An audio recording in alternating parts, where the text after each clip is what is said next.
Assalamu alaikum.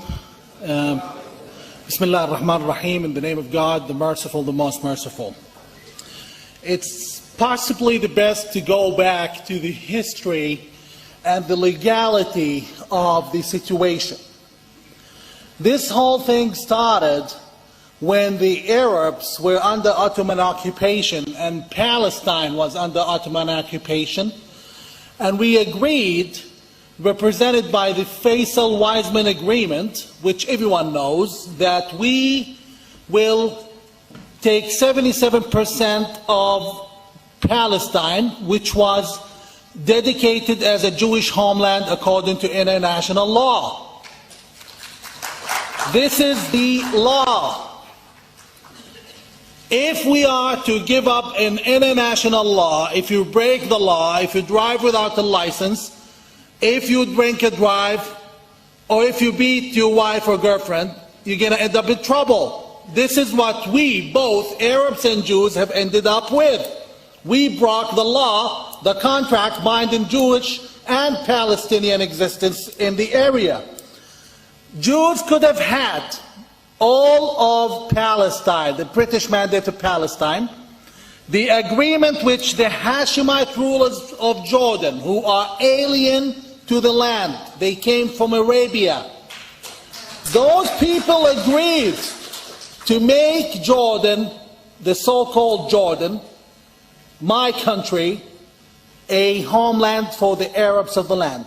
We got 77%, you barely got 22%. This is one of the very few occasions we outsmarted the Jews. Nonetheless, the Hashemites have not kept in the promise. 1948, they occupied the land, and on top of that, they announced us as refugees. The first time, 1948. Then, when we make the shift from Judea and Samaria or the West Bank back to our country, they announced us refugees again. And now, after 46 years, we are still, according to the UNHCR, being called refugees. Jordan is an ultimate apartheid state run by kings who speak perfect English and dress from Armani. Imagine that a Palestinian in Judea and Samaria and Gaza has more rights, a Palestinian in Gaza, a Hamas member in Gaza, has more rights to Israel than I have to my country, Jordan. Under this new king, who does not realize that he's only king because Israel allowed him to be, and his father, under him, we're not allowed the driver's license. If I go to renew my driver's license, the first question when you fill any application in Jordan is, Il Balad al-Asli, where's your homeland? Where did you come from?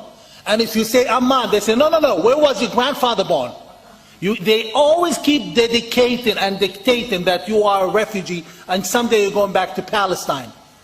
And so does the Jordanian-controlled media. And any Palestinian who approaches Israel friendly, or actually a Jordanian, I am a Jordanian after all, any Jordanian, be it a native, Bedouin, or a Palestinian who approaches Israel friendly ends up in trouble. They want to keep the state of enemyhood with Israel. And they want the Palestinians to always think, God, we're going to go back someday. That being the case, there has been an investment and creation of a case of refugeehood. Generations. In 2313, there's going to be my great-great-great-grandson who is also a Palestinian refugee. Ridiculous.